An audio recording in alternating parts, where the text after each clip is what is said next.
Muito se fala que os seres humanos seriam descendentes, ou então teriam sido criados por seres de outros planetas, por deuses que vieram do espaço.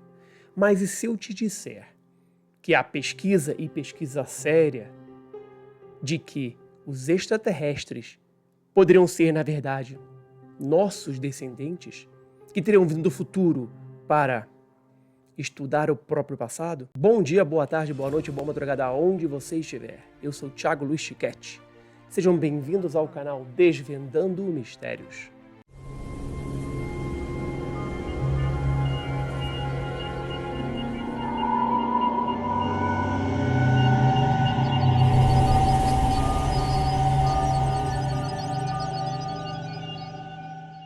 Olá, pessoal.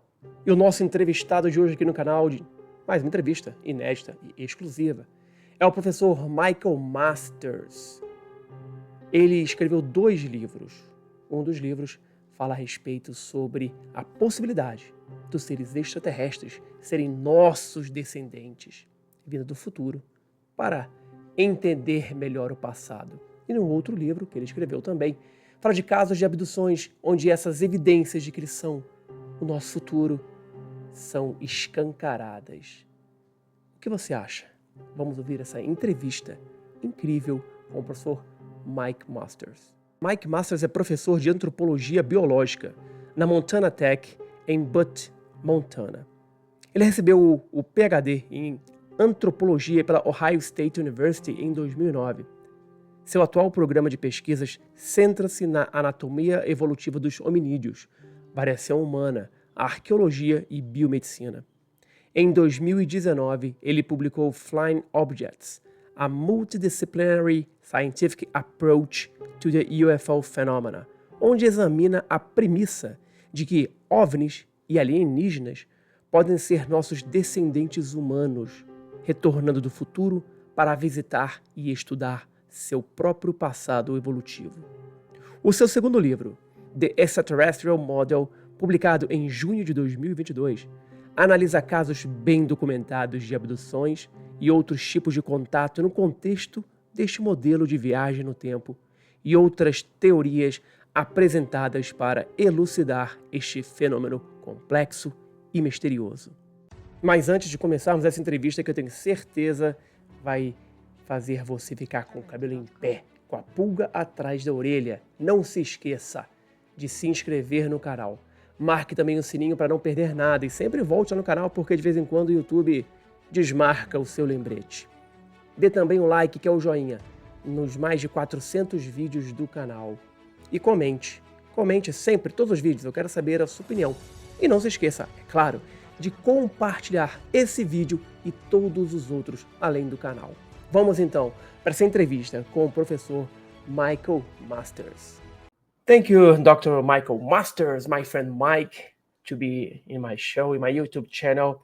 Thank you very much for being here. It was a great pleasure to meet you in person in Cincinnati. Yeah. And your speech was amazing. Thanks, man. You had your mind just blow your mind, because your ideas and theories are very sustainable and very, very interesting as well. And we will talk about it. Yeah, no, it was so great meeting you as well. There was a ton of really amazing speakers there, you included. And it was such a great, diverse group of people, but we all overlapped in such interesting ways too, that I think it really made for an interesting conference for people. That's great. Well, I always start with the same question to all my guests. Mhm. And here we go. What brought you to the ufology, the interest of ufology? Yeah, well, I got interested in it at a very young age. I was 8 years old, and I'd overheard my father talk about a UFO encounter he had just before I was born, and it was a pretty standard thing. He was a veterinarian, and he was on a call in a very dark area of Ohio because it was Amish country and they don't use electricity, so any light is somewhat strange in that particular region where I grew up. And he was with a coworker, and they crested a hill and saw a bright glowing light across the way, and they stopped, like, what is that? And it shot toward the truck and stopped right above them, sat there for 20, 30 seconds, shot back across to where it was, and then up into the sky at tremendous speed. So as far as UFO accounts go, it's pretty normal.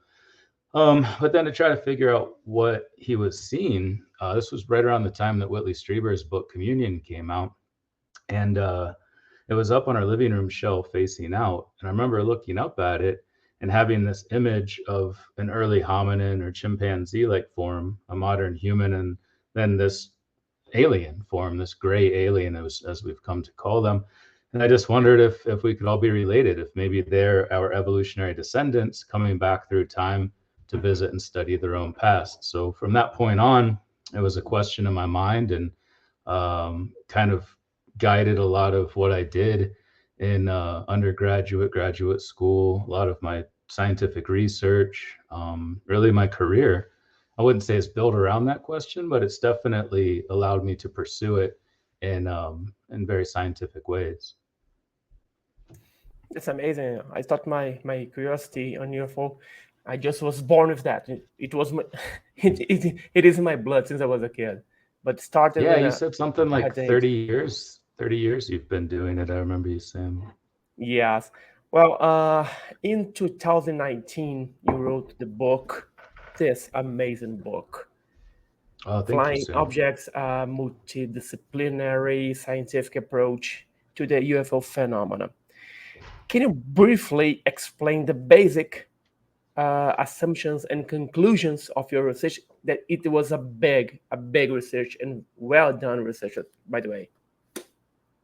Thank you. Yeah, it took 7 years to write that book. I remember I started, I mean, it'd always been sort of something I wanted to research and write about. But for some reason in 2012, I just had this notion that that was a good time to do it. And I had the feeling that it would take a long time to write, and I would want to have tenure, and I would want to be close to full professor status at the university where I teach, because it is a taboo subject. It's still stigmatized, even though that's gotten better since 2012. So I remember I was up at a brewery listening to music, and one of my research assistants was there, and I turned to him and said, "Hey, do you want to keep doing this research?" Because he was a paid researcher on a project with neuroimaging and ocular anatomy that I was working on. And I said, "Do you want to keep working for me, but start researching UFOs?" And he kind of did this and was like, "Yeah, actually, I do. That sounds fun." So I hired him and another researcher, and we sort of worked together in the early stages to get some baseline information about UFOs and obviously time travel, and then astronomy, astrophysics. Sorry about the dogs. And yeah, just over that 7-year period, just sort of brought in all of this information from different fields to sort of weave them together into this tapestry that is that book. It's a pretty, it's a dense read. It's scientific. It was peer reviewed by PhDs in biology, biological anthropology, and quantum mechanics, just to make sure the science is solid in it, and then applying it to this question of whether they could be us. So it focuses on backward time travel, it focuses on human evolution. And to answer your question, the big thing, the reason I got into it and became a paleoanthropologist is to study long-term craniofacial trends. And the biggest ones, the most obvious ones, are an increase in our brain size and what we call neurocranial globularity. I apologize to your Portuguese translator for that word, but it's when our brains expand mediolaterally. So our brains don't just get bigger, but they also expand this way. And as all of that happens and our brain moves forward, our faces get smaller and move backward. And that dominant trend has occurred throughout the last 6 to 8 million years of hominin evolution, regardless of where we lived on this planet or what our social or economic or political systems look like. So we can expect that it'll probably continue into the future. We'll have even bigger, rounder heads, smaller faces, diminutive ears, less pigmentation, less hair, all of these things that we do see in the majority of close encounters with these, what I refer to as extraterrestrials, what I think are future humans. So, and it's not just the biology, but the technology too. It's seemingly built on top of what we have. It's just a much more evolved version of our technology. And if there's nothing in the laws of physics that prohibits backward time travel, and there's not, based on a number of literature reviews, then given human ingenuity, we're bound to do it at some point. Yeah, you are a professor of anthropology at Montana Tech, and you also had a PhD in anthropology in Ohio State University. So you are in the middle of the academic community. How your book, this book, uh,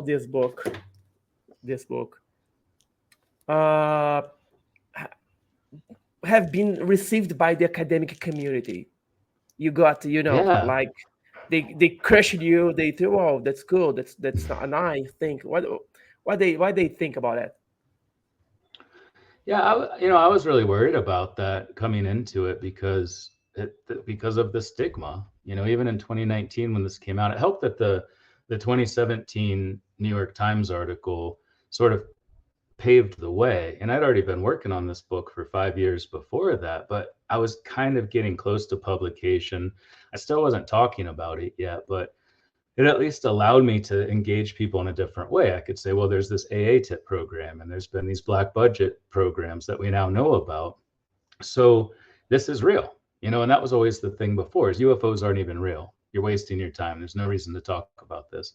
So I knew there was stigma. And knowing that, I went up to the chair of my department in, I think it was 2018, a year before it was published. And I said, hey, just a heads up in case there's any pushback or, any criticism. As the head of our department, I want you to know I'm researching and publishing a book next year about whether UFOs could be coming from the future, if they're piloted by future humans. And he looked at me, with this side eye and said, I'll never forget this. He said, that's our jobs. That's what we're supposed to be doing. And then just kind of shook his head and walked away, like joined this big group of students marching out the door because it was between classes. And I was like, well, I guess he's cool with it, kind of gives me the green light to go ahead and publish this book. But then since then, there's been so much support. It's exceeded my expectations. The book was picked up by some of the biggest news agencies here in the United States and went viral across the world. And I went up to get a 10-year service award from the chancellor of my department. And there happened to be a story on Fox News that morning about this research and about this book that you held up. And the chancellor shook my hand and said, hey, I saw a story about you on Fox News this morning. This is awesome, And then they asked me to teach a class, an honors class, about this idea and about that first book. And then just last spring, before I went on sabbatical for a year, I got a research and scholarship award from the dean of our university. And the vast majority of my research over the last year has been on UFOs. So yeah, it was the opposite of what I expected. Not only was it not the criticism that I thought it would be, but it was actually a high level of encouragement and support. So I feel really fortunate. That's great. And it's not common, that. Well, maybe, but maybe it's more common than we think. If that was my experience at a top science and engineering school or research university, maybe other people would have the same experience, but are fearful in the same way that I was at first. So I don't know. I guess until more of us start really getting involved in this, there's no way to know. Yeah, that's my next question. How do you see the academic community interest in the ufology or UFO phenomena? Do you think they are willing to discover something, or let's not talk about it now. Let's do something more serious, more business to do. Yeah. Well, I think, Go on. Wait, oh, sorry. I thought we were cut out for a second there. I think it can be both, like I'm applying my research to this question. Like that first book is very heavy into the research I did as part of my dissertation, even after I graduated, looking at MRIs, CT scans of hominins and the relationship among our brains, eyes, craniofacial anatomy, and working that into this subject of UFOs. So, and that's not necessary. I think we can still, just talk about UFOs, but if there's a way to integrate our scientific knowledge across all of these different fields, and the hard sciences, social sciences, psychology, philosophy, all of it is going to be necessary to really wrap our heads around what's going on here. And I think the more we can do that, and you know, obviously it helps to have tenure and already be promoted to a place where you don't have to worry about backlash. But if you have a good argument, people will recognize that. It doesn't matter what field you're in. If you're making a strong case based on evidence, based on data, based on something tangible, and you can apply that to the UFO phenomenon, then great. It's going to be hard for people to push back against that unless they're just so disassociated from it that there's that knee-jerk reaction. There are a lot of those people, but they're starting to fall by the wayside. We're seeing those just constant debunkers and skeptics sort of start to eat their hats. They're starting to realize that there is something here, and I may be on the wrong side of history by not acknowledging that and just brushing aside all of these great people and great research that's being done. So yeah, I think it's going to happen more and more. I think we need that because there's a lot of unanswered questions regarding this phenomenon. So the more people with strong scientific backgrounds that can come into this and start to provide answers, or at least testable hypotheses, or even collect data that'll help us move the ball forward, then I think that's great. And that goes hand in hand with the stigma. The more the stigma goes down, the more people are going to be willing to push the boundary. And I've seen that too. Since 2018, when I first started talking about this, I've seen so many people who wouldn't go anywhere near it publicly, but they show up at these conferences with PhDs from all over various fields. And I would meet them and interact with them. Then slowly over the course of that 5 or 6 years, they start to use their name. They're even publishing papers about UFOs. My friend Hussein Ali Agrama, he's an anthropology professor at the University of Chicago. He was one of these people. I met him in 2019 at a conference, and he was like, yeah, you know, I can't really talk about this, but I'm very interested in this. And since then, he went on to publish one of the first peer-reviewed papers about UFOs ever. And there's been a lot of other people like that. Darren King used to just go by Exo-Academian, never used his name at all. And now he's out there talking about it as himself. And I see that happening more and more, and I think it's great. And I'm hopeful that it continues. Yeah, I agree. I agree with that. I think when we finish end this stigma, more people will come to research and to talk about their experiences. Well, it's still in this book of 2019. Yeah, just real quick too, I'd like to just real quick, I'd like to add that it's not just PhDs. You know, we're not going to solve this as scientists. It takes everybody, you know, people like yourself who've been researching it your entire life almost. Add more than a new scientist with skills that's just getting into this because they have no idea what's going on. They're starting from down here, you know, but then we have these lifetime researchers that have this knowledge up here. And the more we collaborate, I think is the way forward, where we all work together to try to understand this. You can have a PhD in astrophysics and quantum mechanics and gravity and everything, but if you're just getting into UFOs, it's going to be a steep learning curve to get up to the point where you can apply any of that. So I don't want to make it sound like only scientists matter. It takes everybody, with especially those with a very big skill set with regard to what's been going on with this phenomenon, to bring it all together. That's it. Well, still on your 2019 book, your research revolves around the possibility that at least some of these beings are us from the future. Yeah. How would they travel through space-time, and could it be the block universe model theory? Because now we think about wormholes. This theory of block universe model is a better choice, or is a better answer to this space travel if they are us from the future. Yeah, and there's a lot of things that indicate that these craft, the saucer-shaped craft specifically, are actual time machines, that they're manipulating space-time in and around them. In my second book, called the Extraterrestrial Model, I highlight a number of cases where time in an area in proximity to these craft is sped up or slowed down. So they can manipulate time in and around them. You have the case of Corporal Armando Valdez in Chile. You have Linda Jones in Manchester, UK. You have Travis Walton in Arizona. Case after case, you can Amy Rylance in Australia is probably the best one. You can see that they're manipulating time and space. And Jim Penniston, actually, in the Rendlesham Forest incident in 1980, referred to it as a sphere of influence, where time doesn't move the same way around these craft. And if they're able to manipulate it in that localized area, what's stopping them from changing their position in global space-time, moving in and out of big periods of time? And I think that helps explain why they're most often described as appearing and disappearing. So they pop into our 4 dimensions of space-time and then pop out of it.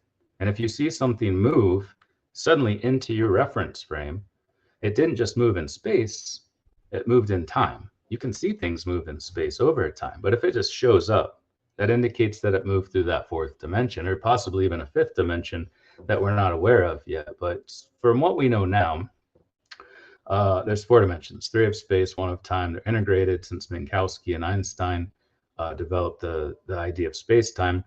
And that's sort of where I started, is with 1915 with Einstein's paper about general relativity and the 10 field equations he published in association with that paper. And since then, almost immediately, there were solutions to those equations that demonstrated that backward time travel is possible. And time after time, over the next 70 years since then, through lens theory with frame dragging, rotation of massive objects, Van Stockham, the Gödel universe, and then especially with Frank Tipler, a physicist in the 1970s, showed how if you shrink down this massive object, but not infinitely massive, into the shape of a disk and rotate it fast enough, it creates closed time-like loops where these lake cones bend over, and now you're still moving forward in time. Everything inside that ship moves forward just like we experience every day, but your ship is now permitted to go into the past. And that may be how they're actually traveling through the past. It's going to be a long time before we understand the actual mechanics of it, the logistics of it, what it is about that ship. But this common thread of rotation and high energy or high mass seems to run through all of it. So then to your question about the block universe, the hang up for most people is that they think that if you go to the past, there's going to be change. You're going to change something, and then you go home and everything's different. Maybe you don't exist. You never did. Your family doesn't exist. That's not the way it works in the block universe. In the block universe, all moments from the very beginning of space-time at the Big Bang to the very last moment when the last little bits of matter in the universe disappear and likely go through the last bit of dark matter or black hole to that very moment in the cyclic, constant, eternal universe. Between those 2 points in space-time, all moments exist. And it's easier to understand this than looking toward the past. You know, as kids, we're like, oh, the future could be anything. I could take all of these different directions. But once you're on your deathbed, you look back and you see that there was one history, there was one timeline, one world line, as they're called in physics, that you followed. And so, you know, it challenges free will, it challenges our notion of change. But in the block universe, there can be no change. You go into the past and you do the thing that you had always done in that past. And so you see it as going into the past. In my brain, that has evolved to see linear time as something where there's past, present, and then future. Now that past already exists. All you're doing is going back into it to do the thing you had always done in that past. So when you come home, everything's the same. Nothing's changed. You just fulfilled that destiny of sorts, for lack of a better word. You did that thing that was always there in the past, and you can have a future cause and a past effect. But it doesn't change anything. You still come home because all of those moments exist as integrated moments within the block universe. So, you know, we still don't fully understand what time is. It emerges from something more fundamental. So all I can do now in this point in time is work with what we know in philosophy and physics and psychology and neurology, neurosciences. But this is the model that is most conventional. It's the one that's most widely held by those philosophers and physicists, and it makes the most sense. So, you know, I try to, in the first book and the second and the third to some extent, really just tried to bring it all together and how this might work in the block universe. But then in my second book, I also explored the multiverse and the many worlds interpretation of quantum mechanics, because that's another explanation for how the universe might work. But yeah, there's really no paradox in the way people think about it. What we see in movies and TV shows, it doesn't exist in the real world. You told about the multi-universe. I have a fight with my son. That Oh, really? for me, the which real side Peter were you Parker, on? no, because for me the real Peter Parker, the Spider-Man, is that one that I read in the 80s, Yeah. drawing by John Romita and Stan Lee.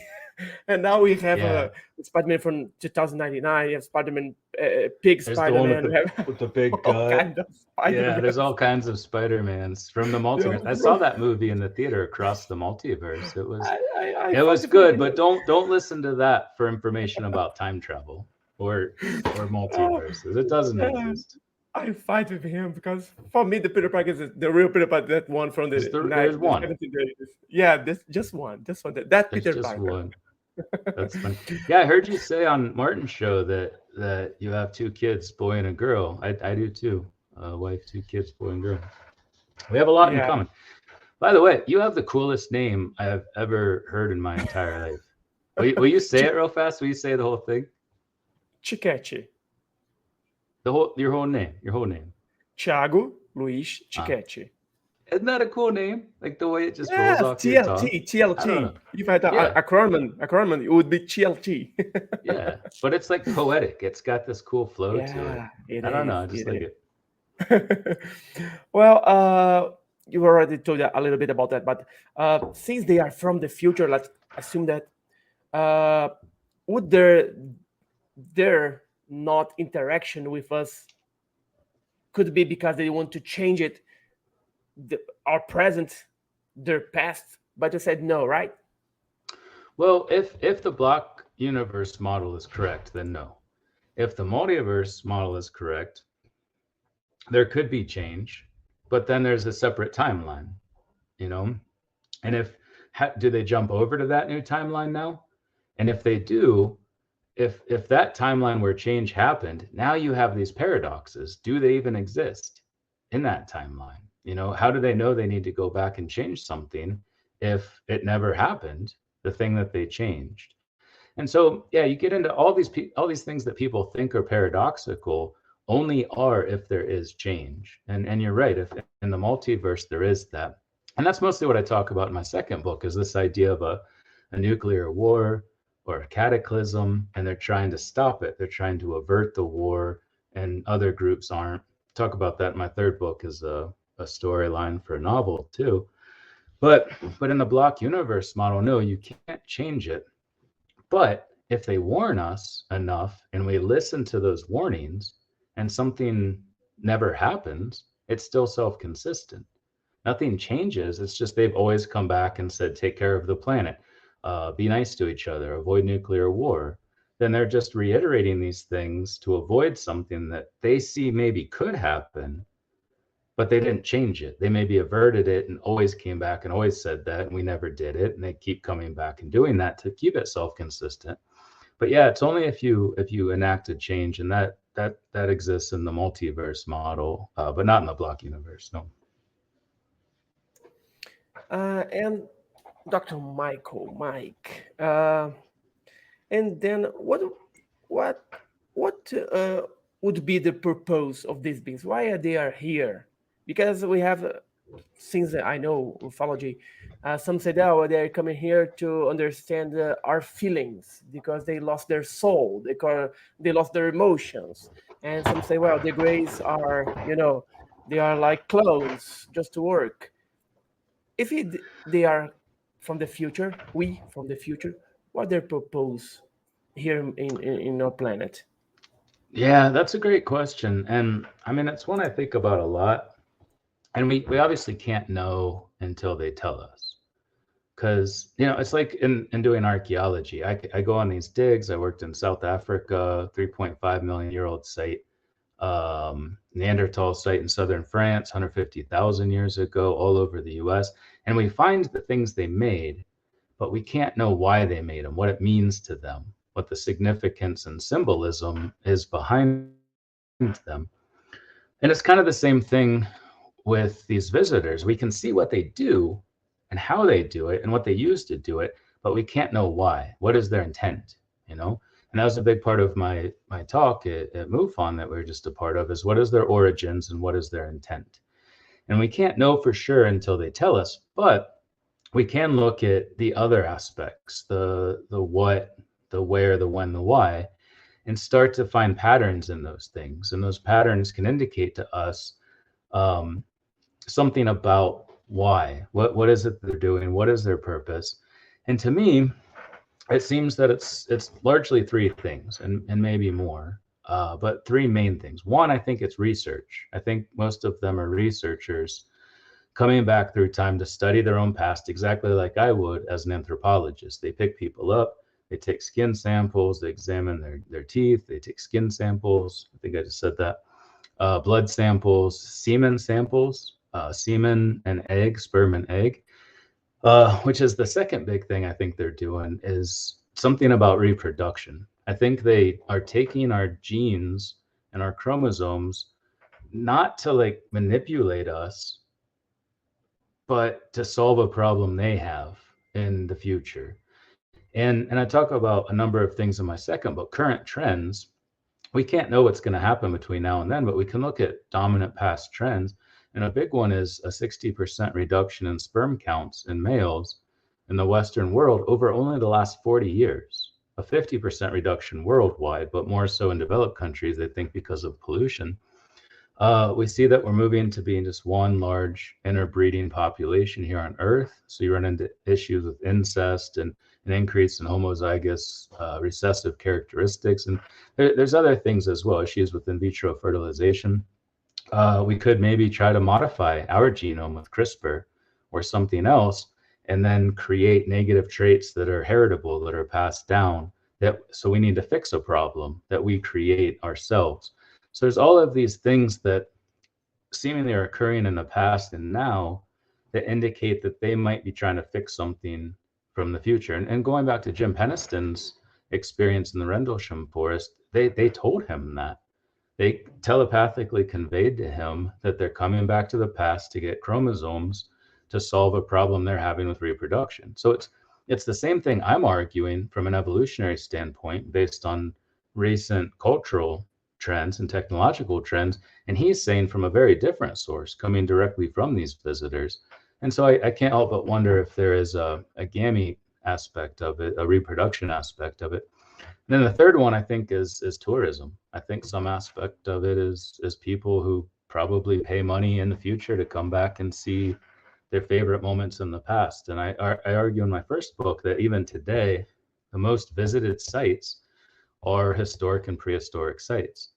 I just went to Lascaux Cave in central France along the Dordogne River Valley. And it was amazing to be in this place. It's not the exact place, it's right next to it. But they recreated it. But to be there and see what people did, 17, 18, 20,000 years ago is just amazing. And I think that's probably a part of it as well. Yeah, I agree. And many ufologists claim that the evolutionary chain of the human beings is incomplete, and that would be because we made a leap not yet explained by science in our natural evolution. They believe in the theory that we were genetically altered by extraterrestrial beings or us from the future. Extraterrestrials.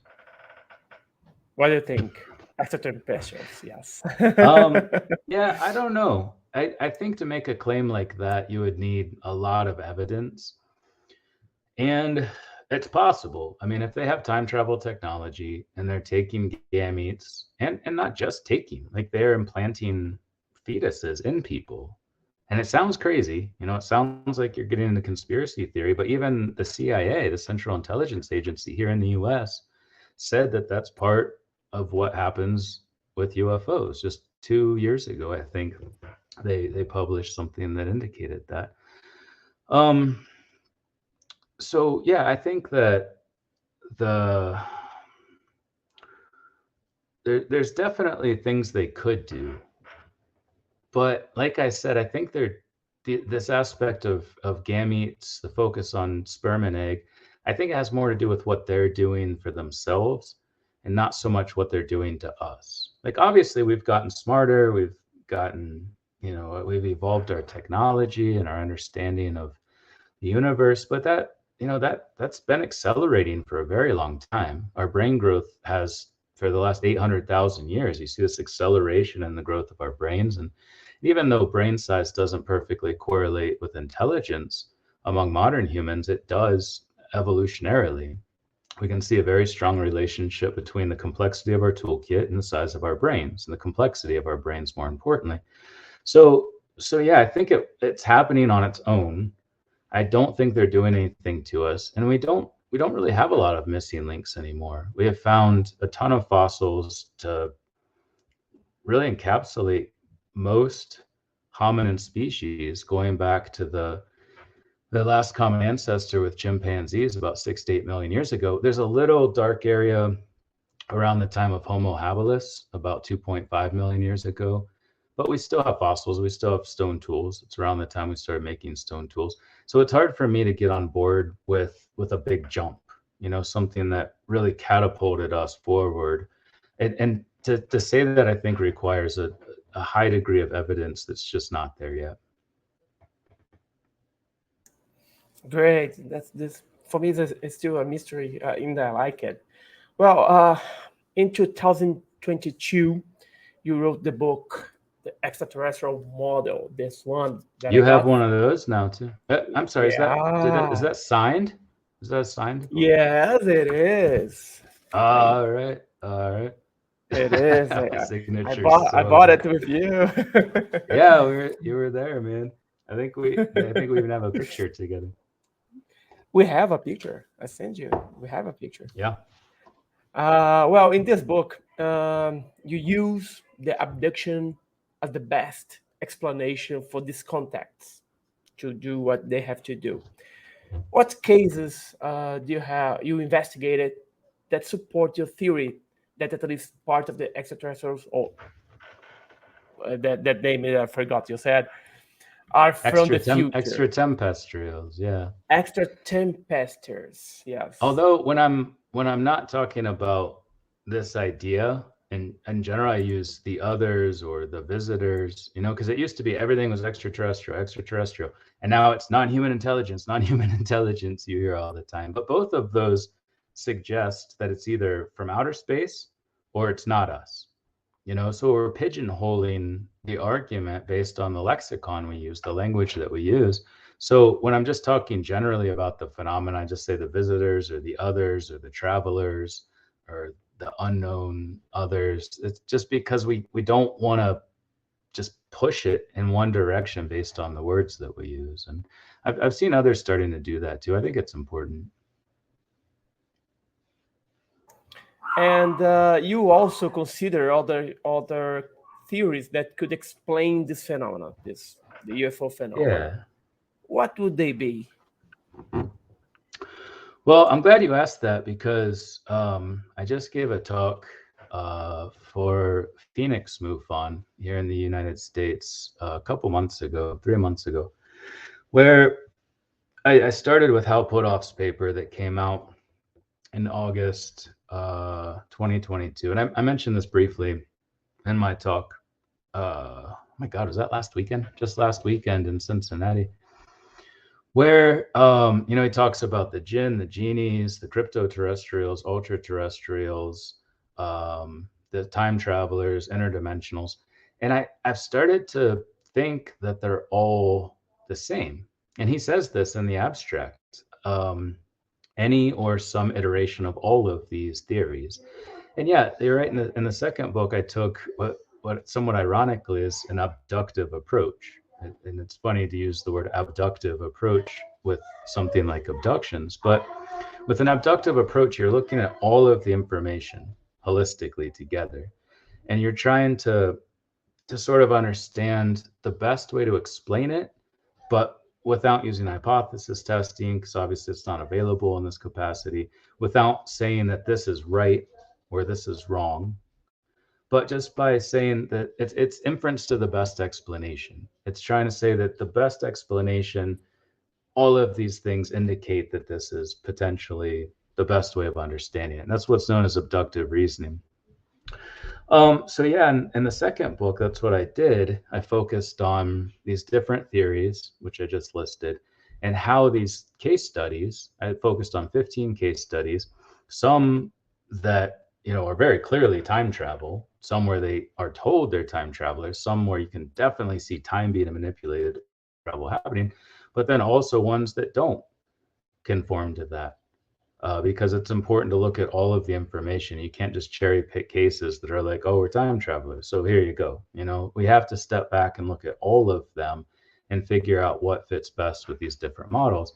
And actually, since publishing that book last year in 2022, I've started to realize that maybe they're all the same thing, that these seemingly different explanations could potentially all be explained with the one variable of time.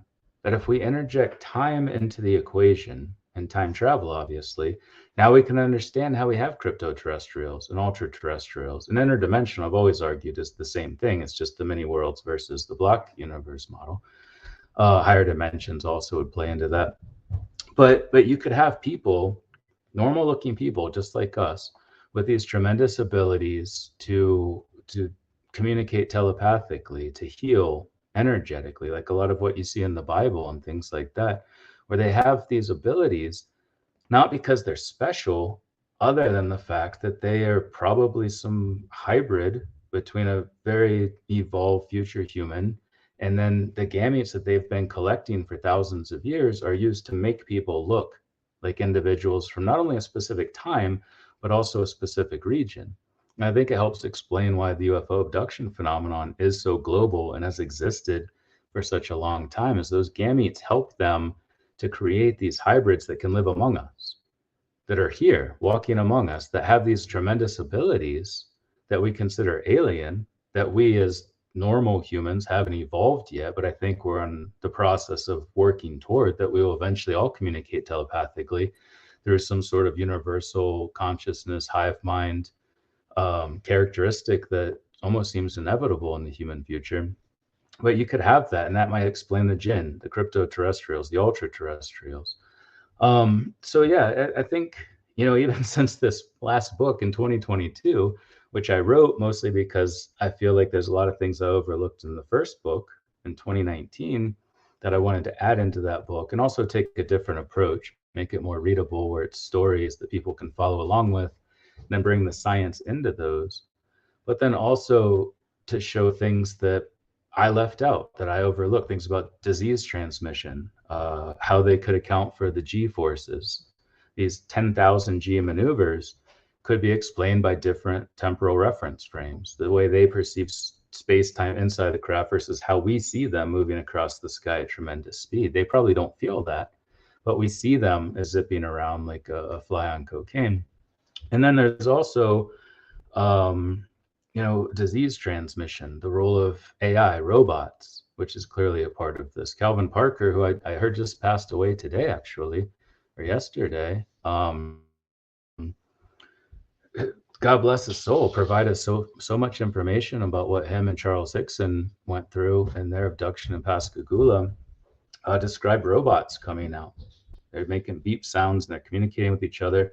They carry them onto the ship where humans that look just like us are waiting. So yeah, there's so many things that I overlooked, and I think the second book brings a lot of those in. The third book does as well, but in a very different way. And yeah, I think as long as we keep an open mind and look at enough cases, we can start to suss out what's happening. Yeah, I just pick one of your cases of this book is about the Pascagoula case, Calvin Parker. Yeah. I didn't read it yet, but just make a little briefing of this case. Is a concept that the beings that abducted Calvin and Charles, they came from the future, or there's more information because I didn't read it? Yeah, so what I concluded in that chapter is that, and this was one where, I wanted to highlight how it could be future humans, but there's other things going on. And it's interesting because they were taken by robots. Both Calvin Parker and Charles Hickson described these things as robots. They had this elephant skin and they hovered. They had these antennas, like triangular antennas coming out of their heads, and they made beep, boop, boop, beep, beep sounds and communicated with each other, and then took them on a ship, like I said, where they saw humans. So what I concluded from that, and looking at a number of other cases, is that they they use robots, mechanical robots, in early stage abductions. So looking across patterns again, what emerges to me is that these are modern humans close to us in time, but still studying past people for a specific reason. And if you're going to go capture two guys in a fishing boat who are much larger than you, imposing men, Calvin Parker wasn't a small guy. He was a pretty big guy. You're not going to do that yourself. And until they have mind control, until we evolve to the point where we can just keep people asleep in bed, or they wake up and they're like, oh, what's in my room? And this happens all the time with various cases. But this was seemingly one that's more close to us in time, because he saw people on the ship. He described them as people just like us, but then he was abducted by a robot. So I think it shows differences in time. Who's being abducted by whom, when? And then we can go out with what they look like too. Like a lot of them, and this is something I overlooked in my first book. I mostly focused on the grays. But in researching my second book, I realized just how many are fully human, just like us. And that's indicated by the Dr. Edgar Mitchell free study too, where they showed the most commonly described beings on these craft are human, and then short grays, then tall grays, then hybrids. And as I mentioned in my talk in Cincinnati, all of those by definition are upright walking hominids, just like us. But there's variation among them. And I think that variation that we see is a result of when they come from in time. That there's humans, we'd expect to see them more often because they're closer to us in time. And then the short grays are maybe a droid drone thing that I think is biologically produced, to circle back to your question too. I don't think they're necessarily human per se, but then there's the tall grays and almost like mantis looking things that seem to be controlling everyone else. They seem to be running the show. They're in charge. That would make sense if they're from a very distant point in our evolutionary future.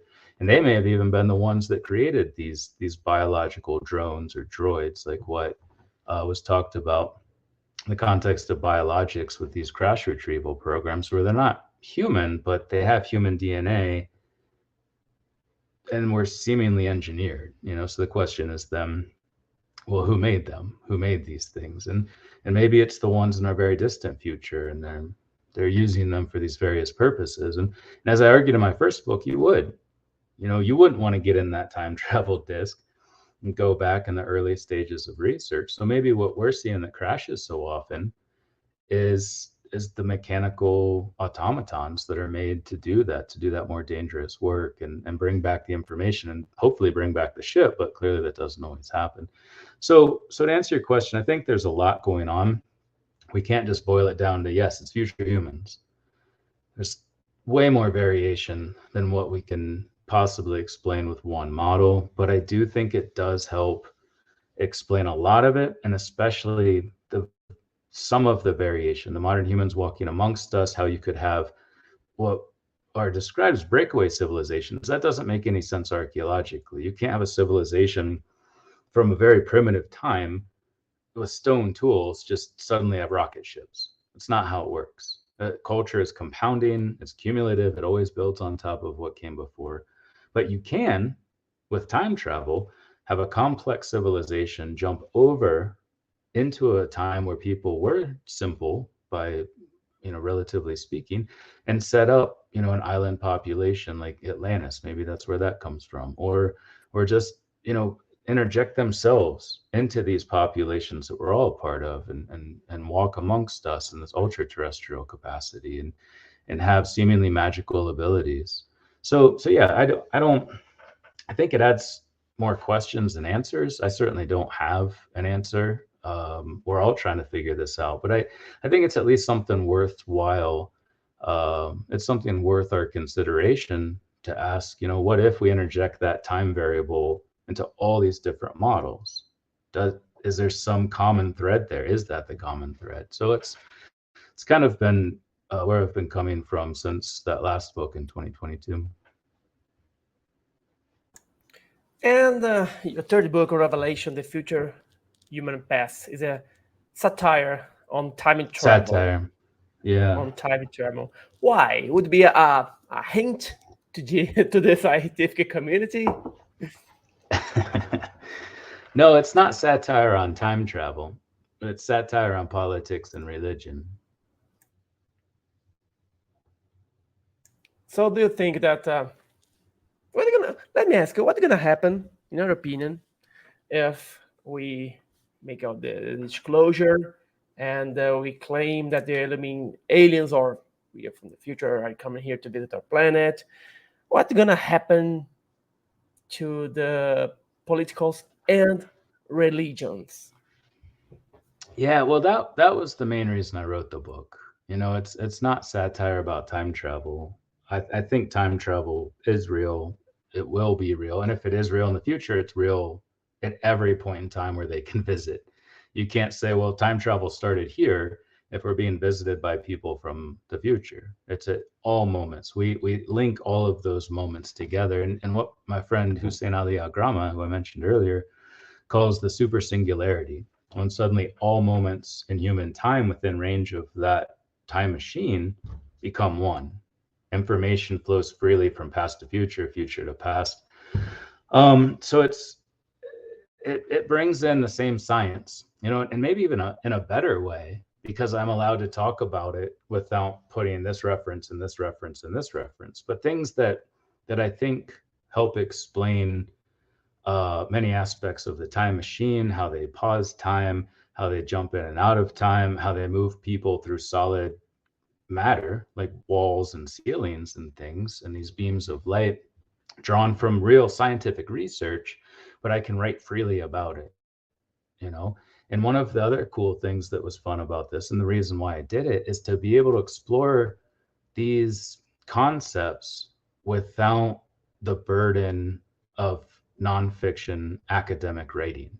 You could put it in the context of a fun story, a funny story, make it comical, because I think there's a lot of aspects to this phenomenon that they laugh about. There's this jokester aspect to it where they're having fun with it because they're highly intelligent people who are probably bored with how slow progress is and us getting to them, or us getting to the year 2025 or 2027 or whenever disclosure is supposed to happen, that I think they're in charge of. I think they're leading the charge, this march toward disclosure. So it sort of just took the chains off. Like I could just write without having to stop, look up a reference, stop, look up a reference, bring in that reference with this one, and then weave them together. So it was fun. It was liberating for me, and I think it'll be liberating for the reader, where we can bring in these UFO cases. It's built on all of the UFO information that I've acquired and that many others are familiar with. The Antonio Villas-Boas case, that was Brazil, right? Yeah. I don't know what part. Like, where is it geographically speaking? He was in Minas Gerais, in a center, in a southwest of Brazil. Okay, and Brasilia is toward the north, right? The capital. No, in the Brasilia in the middle, in the center of Brazil. So south of you a little bit. Yeah, so like that case where he has sex with this, what I argue is a future human. I can work that into the storyline in fun ways that I couldn't in a nonfiction book. So it brings in a lot of the UFO phenomenon, a lot of physics, a lot of quantum mechanics, a lot of anthropology. Still, it's mostly the journey of an anthropologist who gets picked up and travels back through time in this sort of apocalyptic society, or around the time that nukes are about to go off and they're trying to save the world. But are they trying to save the world? So it was just a fun story to write that I think will be enjoyable for people who follow the UFO phenomenon too. But yeah, it's satire. It calls out a lot of hypocrisy and politics and religion. And I think, honestly, we have to do that if we're going to transcend where we are and become them, become these superhumans, as Nietzsche used to call them. Well, my friend, to finish our interview, what are your plans from now on? Write another book? What you're going to do? Well, there's been people who've wanted to do a documentary since 2019, within a month since the book came out. And it's just been a lot of things. Like COVID, obviously, one guy died tragically who was leading this. So we're working on that again, a potential documentary about a lot of things related to this question about this theory, because that's the important part. It's about people starting to take this seriously as a potential explanation. And the idea's been around. I talk about this in my second book. The idea's been around since the 1940s, but it's always just like, oh, well, that can't be true because time travel is not possible and there's paradoxes. So people write it off, but that's not the case, And if you step back and look at it, it's the most parsimonious explanation. It explains the most aspects of this phenomenon with the fewest assumptions. And so, yeah, I guess that's the next step forward, is to continue helping to advocate for this idea, because I do think it's something that everyone should listen to and take seriously. Yeah, I cannot agree more. Well, Dr. Michael, thank you very much for being here. It was a pleasure. Again, it was a pleasure to meet you in person, to listen to Absolutely. live. And Yeah, no, I mean, it's so cool. Like we were talking about before we started recording, these aren't always easy to do. You and I both ended up traveling a lot for this conference, but it's so great to meet people like you and to have these conversations face to face, to be reminded that there are other people, not just faces on a screen, but actual people that you can shake their hands and talk to them about this. And yeah, and it's even better, we get both. I got to meet you in person, and now we're talking on a screen. So that's the best of both worlds. It is, and I hope that we can meet you soon in another congress or during some days of there. So thank you very much for being here. I will leave all the links to people for here in Brazil, my audience here in Brazil, to real know quick, more about you. Yeah. The talk I gave in Phoenix, where I describe how all these different models might be the same one, they recorded that and sent me the video. So I could send you a link to that too, if anyone wants more information on that aspect of what we talked about today. Yes, please. Send to me, and I put it in the description of the video. Awesome. Okay. Thank you very much, Dr. Michael. Thank you very much again. And we see you soon.